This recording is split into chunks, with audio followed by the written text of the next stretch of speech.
जय हिंद दोस्तों, आप सभी का स्वागत है। आज हम लोग बात करने वाले हैं यूपी पुलिस की रेस। देखिए, बहुत सारे बच्चे हैं जो अभी भी रेस नहीं लगा रहे हैं, उनके अंदर कंफ्यूजन बना हुआ है। आप लोगों ने बहुत सारे मैसेज किए थे मेरे पास कि मेरा मन ही नहीं लग रहा है, पता नहीं होगा कि नहीं होगा।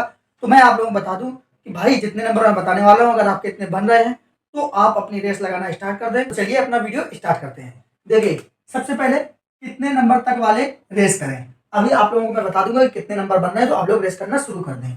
उसके पहले लापरवाही ना करें। आप लोग क्या करते हैं, पेपर में तो आपने मेहनत कर दी है, नंबर भी आपके ठीक है, लेकिन फिर भी आप रेस नहीं लगा रहे हैं। इससे नुकसान किसका होगा? आपका ही होगा। तो आप रेस में लापरवाही ना करें, अपनी रेस लगाते रहें, मेहनत से रेस करें। उसके बाद हम लोग बात कर लेते हैं कि एक गलती बनेगी वर्दी से दूरी। देखिए, अगर आपने अभी से रेस नहीं लगाई तो सही बता रहा हूँ कि बाद में बहुत ज्यादा समस्या आने वाली है। बहुत सारे ऐसे बच्चे हैं जिनके 100 के ऊपर प्रश्न सही है, लेकिन वो भी रेस नहीं लगा रहे हैं, उनको भी रेस लगाने का मन नहीं कर रहा है। तो आप लोग ऐसी लापरवाही ना करें। उसके बाद हम लोग बात कर लेते हैं अच्छे नंबर फिर भी रेस का मन नहीं करता है। बहुत सारे ऐसे बच्चे जिनके 105 प्रश्न सही, 102 प्रश्न सही, भाई वो भी मैसेज करते हैं कि भैया मेरा मन नहीं लग रहा, पता नहीं होगा कि नहीं होगा। तो आप लोग रेस करते रहें, बिल्कुल भी रेस में लापरवाही ना करें, और उसके साथ साथ अपनी पढ़ाई भी करते रहें। जिसको भी डाउट लग रहा हो कि भाई मेरा होगा कि नहीं होगा, तो वो लोग अपना रेस भी करें, साथ में पढ़ाई भी करते रहें। उसके बाद हम लोग बात करते हैं कि टॉप स्कोर वाले नहीं देंगे फिजिकल। देखिए, जैसे इस समय देखा होगा आपने, ग्रेजुएशन की बहुत सारी पोस्ट है, एनटीपीसी है, सीजीएल है, बहुत सारे ऐसे एग्जाम है। तो भाई जिन लोगों के 125 सही है, 120 सही है, जो भी ऐसे लोग हैं जो कहते हैं मेरे इतने प्रश्न सही है, अगर ये लोग सीजीएल की तैयारी कर रहे हैं या फिर सीजीएल का मेंस अभी होना है, उसके बाद अगर एनटीपीसी की तैयारी कर रहे हैं, तो भाई ये तो पढ़ाई करेंगे ना। रेस लगाने वाले बच्चे को केवल रेस ही चाहिए। आपको सोचिए, जो 5 किलोमीटर रेस लगाएगा, सुबह रेस लगा के आया, उसके बाद उसको आराम भी करने को चाहिए, दोपहर में नींद भी चाहिए, तब जाके उसकी अच्छी रेस हो पाती है। लेकिन अगर ये पढ़ाई करने लगोगे, आप मेंस की तैयारी करोगे, सीजीएल की, एनटीपीसी की तैयारी करने लगोगे, तो भाई आप आराम कब करोगे? तो आपकी रेस तैयार ही नहीं होगी। जब आपकी रेस नहीं लगा रहे हो, रेस तैयार नहीं होगी, तो आप क्यों ही देने जाओगे रेस? तो यही होने वाला है, आप देख लेना। उसके बाद हम लोग बात कर लेते हैं जो इंपॉर्टेंट फैक्ट है, फाइनल आंसर की का पड़ेगा फर्क। देखिए, अभी जब लोग पेपर दे के आए थे तो हर एक बच्चे के 120 प्लस थे, हर एक बच्चे के। मैं बात करूं, लगभग 70% बच्चों के 120 प्लस का स्कोर था। लेकिन जैसे ही आंसर की आई, वही स्कोर 100 के नीचे आ गया। लेकिन जब फाइनल आंसर की आएगी तो यही स्कोर 95 के बीच नीचे आ जाएगा। आप देख लेना, आपको विश्वास नहीं है तो आपको पता चल जाएगा। जिन बच्चों ने 8 से 10 प्रश्नों पर आपत्ति लगाई है, वो सब अपने अपने प्रश्न जोड़ रहे हैं कि भाई मेरा ये सही है। पर देखना बोर्ड क्या करेगा। तो ये सभी और भी नीचे आने वाले हैं, तो आपको खुद ही विश्वास हो जाएगा जब फाइनल आंसर किया जाएगी। उसके बाद हम लोग बात कर लेते हैं अलग अलग। मैंने शिफ्ट वाइज देखा है कि मेल का यहाँ पे बताऊंगा कि मेल का अलग अलग बताऊंगा कि शिफ्ट वाइज 23, 24, 25, 30 और 31 कि इतने, अगर इतने के आसपास बन रहे हो तो भाई आप रेस लगाना शुरू कर देना। तो मैंने जो अपना विश्लेषण किया, आप लोग मैं एक सेफ स्कोर बता देता हूँ।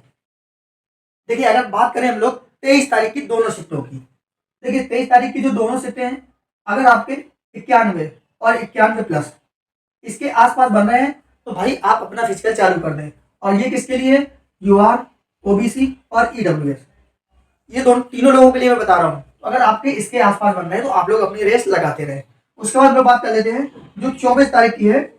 24 तारीख की फर्स्ट शिफ्ट है 92 प्लस, और 24 तारीख की सेकंड शिफ्ट है 95 प्लस। अगर आपके इसके आसपास भी बनना है, आप इसके 1-2 प्रश्न नीचे भी कर लेना, अगर आसपास भी बनना है तो भाई रेस लगाते रहे। उसके बाद हम लोग बात कर लेते हैं जो 25 की शिफ्ट थी हमारी, वो 93 प्लस, 93 प्लस और 92 प्लस।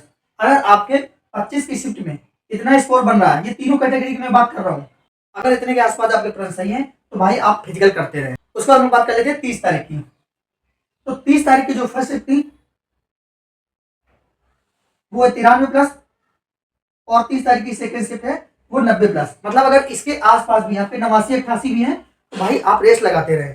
और तीनों कैटेगरी के लिए मैं बता रहा हूँ, तो आप लोग ध्यान रखना, कमेंट मत करना कि 25 का ईडब्ल्यूएस या ओबीसी, ऐसा कोई कमेंट मत करना। मैं तीनों लोगों के लिए बता रहा हूँ।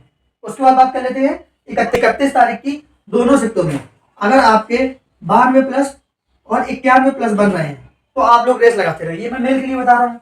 तो भाई मैंने आप लोग बता दिया शिफ्ट वाइज, ये सभी शिफ्टों का डाटा है। अगर आपको आपके नंबर इसके आसपास बन रहे हैं, आप 1-2 प्रश्न कम भी हैं, तो आप लोग रेस लगाते रहना। भाई रेस में कोई ढिलाई मत करना। उसके बाद हम लोग बात कर लेते हैं SC ST के लिए। देखिए SC के लिए, SC में आपके 83 के आसपास हैं, ये मैं बता रहा हूँ 23 की शिफ्ट का SC का। उसके बाद 24 की बात करते हैं, तो आपके अगर 84 प्लस, 84 के आसपास है, तो आप लोग रेस लगाते रहना। उसके बाद बात कर लेते हैं जो 25 की शिफ्ट है, 25 की शिफ्ट में 85 प्लस इसके आसपास भी बनना है, 83-85 बीच में, तो आप लोग रेस लगाते हैं। उसके बाद हम लोग बात कर लेते हैं 30 की फर्स्ट और सेकंड से मार्क्स। आपके प्रश्न 84 और 83, ये फर्स्ट और सेकंड में बात कर रहा हूँ। तो आपके अगर मार्क्स इतने बन रहे हैं तो आप लोग रेस लगाते रहे। उसके बाद बात कर लेते हैं 31 और 31 की दोनों शिफ्टों में अगर आपके 84 के आसपास बन रहे हैं तो आप रेस लगाते रहे। उसके बाद हम लोग बात कर लेते हैं एसटी की। देखिए एसटी कैटेगरी के मैं दोनों को बता देता हूँ। अगर आपके मार्क्स 75 प्लस हैं तो आप रेस लगाते हैं। उसके बाद हम लोग बात कर लेते हैं 24 तारीख की। 24 तारीख में अगर आपके मार्क्स 77 और 78 हैं तो आप लोग रेस लगाते रहे। उसके बाद 25 की मैं दोनों शिफ्टों की बात कर लेता हूँ। आपके अगर 76 प्रश्न सही है तो आप लोग रेस लगाते रहे। मैं प्रश्नों की ही पूरी डाटा पे बात कर रहा हूँ।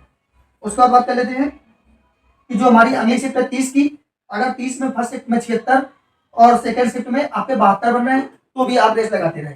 उसके बाद बात कर लेते हैं 31 की। 31 की दोनों शिफ्टों में अगर 75-74 आपके बन रहे हैं तो आप लोग रेस लगाते रहे। ये जो डाटा मैंने बताया है ये यूआर ओबीसी ईडब्ल्यूएस इसके आसपास आपके बन रहे हैं तो रेस लगाते रहे। ये एससी कैटेगरी का है, इसके आसपास आपके बन रहे हो तो आप लोग रेस लगाते रहे। ये दोनों शिफ्टों के हैं तो आप लोग देख ले। एससी के लिए मैंने पूरा डाटा बता दिया है। उसके बाद एसटी के लिए मैंने पूरा डाटा बता दिया। तो अगर आपके इसके आसपास बन रहे हैं तो आप लोग रेस लगाते रहे। उसके बाद हम लोग बात कर लेते हैं फीमेल के लिए। फीमेल में अगर आपके यूआर में 80 प्लस बन रहे हैं, यूआर ओबीसी ईडब्ल्यूएस, तो आप लोग रेस लगाती रहे, रेस बंद ना करें। उसके बाद बात कर लेते हैं एससी। अगर आपके 75 प्लस हैं और एसटी 70 प्लस है तो आप रेस लगाती रहे। ये मैं फीमेल के लिए डाटा बताया है। 75 प्लस और 70 प्लस कोई भी शिफ्ट हो आपकी, आप रेस लगाती रहे, रेस बंद ना करें। तो आप में से बहुत सारे ऐसे बच्चे कह रहे होंगे कि भाई मैं क्यों आपकी बात मानूं, शायद ना हुआ मेरा इतने में, शायद मैं ऐसे ही फालतू में रेस लगाता रहा, फिर क्या करूंगा। तो भाई आपकी अपनी मर्जी है, आप रेस मत लगाओ।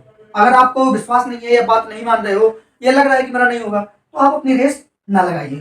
क्या होगा अगर आप रेस नहीं लगाओगे तो ज्यादा से ज्यादा एक दूसरी कट ऑफ आ जाएगी, दूसरे बच्चों को ले लिया जाएगा, उनका हो जाएगा। देखिए वैकेंसी जितनी है उतनी तो भरनी ही भरनी है, आप नहीं तो कोई और सही। तो वो आपकी मर्जी है, आप ना लगाएं तो ना लगाएं। उसके बाद कुछ कुछ बच्चे ऐसा कहने लगते हैं कि भैया अगर इतनी कट ऑफ नहीं गई तो फिर क्या करोगे आप, तो क्या कहोगे। तो मैं एक चीज बता दूं कि अगर मान लो आप रेस नहीं लगा रहे हो और इतनी ही कट ऑफ चली गई और 10 दिन बाद आपका फिजिकल हो गया, तब आप क्या कर सकते हो। क्या आप कुछ कर सकते हो? क्या 10 दिन में आप अपनी रेस तैयार कर लोगे?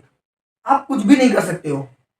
तो यहाँ पे तो आप सिर्फ रेस लगाओगे और रेस लगाने के बाद अगर बाई चांस किसी का लोवेस्ट नंबर पे नहीं होता है तो उसको उतना ज्यादा अफसोस नहीं होगा। लेकिन अगर उसका हो जाता है भाई, तो जब रेस नहीं लगेगी या रेस लगाने नहीं जा पाएगा, वहां ज्यादा अफसोस होगा। इसलिए मैं कह रहा हूँ कि आप लोग रेस लगाते रहे, रेस में कोई लापरवाही ना बरते। ये जब फाइनल आंसर की आएगी ना, तब आप लोग खुद अंदाजा हो जाएगा आप लोगों को कि हाँ वास्तव में नंबर और डाउन हो गए। आप अभी भी देख लीजिए गूगल डाटा में अभी भी लोगों ने बहुत ज्यादा भरा है, तब जाके कट ऑफ कितनी लो हो गई। कहाँ बताई गई थी आप लोगों को 120 और अब फाइनली 100 के मतलब 95 से 100 के बीच में आ गई। सोचिए कितना अंतर आया। अभी और 4-5 प्रश्नों का अंतर आएगा, अभी आप देख लेना 4-5 प्रश्नों का और अंतर आएगा। तो आप लोग अपनी रेस में लापरवाही न बरतें, रेस लगाते रहें। बाकी आपकी मर्जी है, आप बात मान भी सकते हैं, नहीं भी मान सकते हैं। नहीं मानेंगे तो कोई बात नहीं, आपकी अपनी स्वेच्छा है, आपकी अपनी मर्जी है। भाई आप स्वतंत्र हो, मेरा काम था आप लोगों को बताना। मैं आपको बताता हूँ कि देखिए मेरे जो मार्क हैं, आप लोग मैंने बताया था कि 104 पॉइंट कुछ बन रहे हैं, ठीक है। 104 पॉइंट मेरे कुछ मार्क्स बन रहे हैं। तो मैं क्या करता हूँ, सुबह 6 बजे, सुबह 5 बजे से 6 बजे तक मैं रेस लगाता हूँ। 6 बजे आके थोड़ा बहुत वर्कआउट किया, उसके बाद पढ़ाई शुरू कर देता हूँ। एनटीपीसी की तैयारी कर रहा हूँ। भाई जब मैं भी तैयारी कर रहा हूँ तो आप लोग भी पढ़ सकते हो ना। रेस लगा रहा हूँ, साथ में पढ़ाई भी चल रही है। तो आप लोग क्यों घबराते हो भैया? अगर आपको इसके आसपास बनना है तो आप रेस मारिए, रेस मारने के बाद अपनी पढ़ाई चालू करिए। बस ज्यादा से ज्यादा क्या होगा, अभी आप पढ़ने के लिए 6 बजे जाते हो, 5 बजे जाके ना होगा, बस इतना ही फर्क आएगा। तो आप लोग रेस के साथ पढ़ाई भी करते हैं। तो आप लोग जितनी भी फीमेल है, खासकर फीमेल, ये लोग ध्यान कर लेना। आपके जितने भी प्रश्न सही हो, अगर आपके इसके आसपास भी प्रश्न सही है तो आप रेस लगाती रहे। सबसे ज्यादा दिक्कत इनको यह होने वाली है क्योंकि इनकी रेस बहुत दिनों में तैयार होती है। 2.5 किलोमीटर 2400 मीटर दौड़ना इतना आसान नहीं होता है। जब आप 3 किलोमीटर लगाओगी तब जाके कहीं वो 2400 मीटर तैयार होगी। तो 3 किलोमीटर दौड़ पाना बहुत मुश्किल की बात है। तो आप लोग रेस लगाती रहे। साथ ही मेल मेल की भी रेस कम नहीं है, आप लोग भी रेस लगाते रहें। एसएससी जीडी की फिजिकल में आपने देख ही लिया होगा। तो हम लोग मिलते हैं अगले वीडियो में। जय हिंद।